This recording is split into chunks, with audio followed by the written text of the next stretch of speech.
Like the press officer's not good today, he's off the ball. Okay. Wow. Off he goes.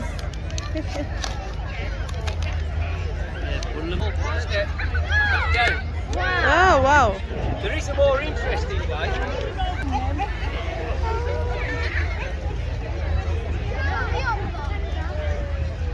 Which is forward dismount. Ooh. Woo. Woo. That's an easy way, isn't it? Now, the forward dismount gives you a safety aspect. If you're riding along, your legs are underneath the handlebars. So if you hit something underneath the front wheel, or if you're in a farm rural district area and a dog comes running out and gets trapped in the front wheel, Yeah. you just do that, so you're caught underneath the machine. The other thing it does is it helps dampen down the steering of the bike, but also gives your legs a rest. Because it's a direct drive, you've got to keep pedalling all the time. Now, they used to do competitions on these, they used to do long distance events. Land's End to John O'Groats took about 15 to 20 days. That's 875 miles on one of these. Is that comfortable? Is it? Sorry? Is it comfortable riding it? Yes, it is. What you've got 50-inch diameter wheel, which gives you a bit of spring, but you've also got this plate, this spring plate here, which has a bit of suspension on it, and the saddle itself is a tension saddle. Or they did competition track races on them, and the fastest mile in the 1880s was 2 minutes and 21 seconds for a mile around the track. So they were going at fair old lick.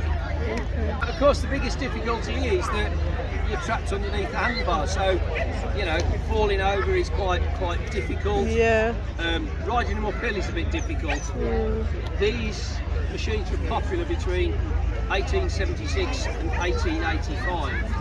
1885, a gentleman called John Kemp Starley brought out the new improved Rover safety bicycle, which would set the trend to the world.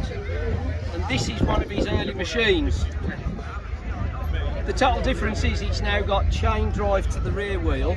So you can see the quite agricultural looking chain there. The small mounting step on the rear wheel. So again, it's a follow on from the velocipedes, bone shakers and high bicycles. But because this is a fixed gear, so you've got to keep pedalling. Okay. They've put the coasting pegs on the front forks. Oh, okay. And 88, and it's quite a nice riding machine. It's a lot safer.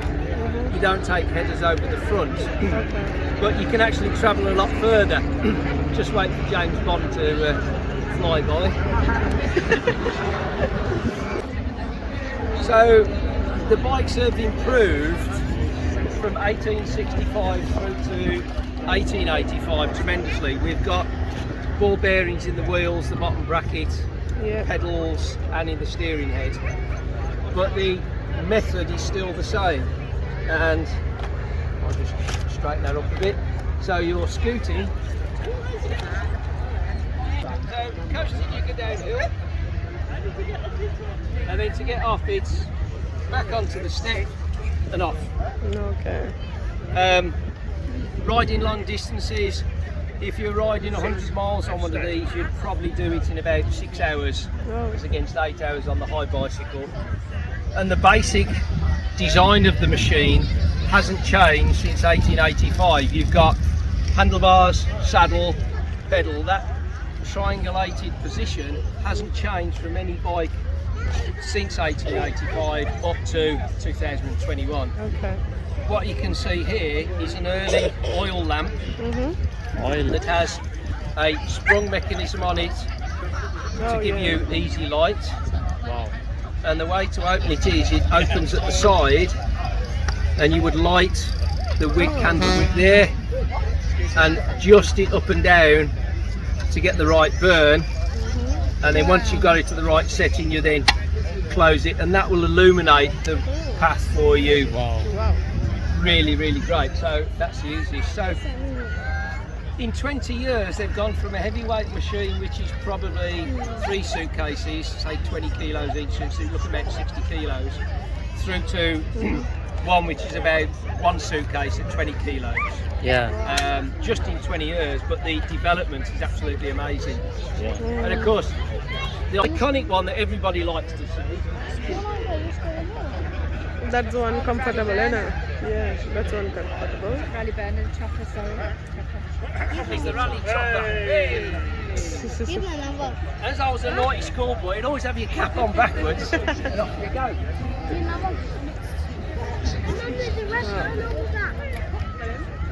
Did 2 things.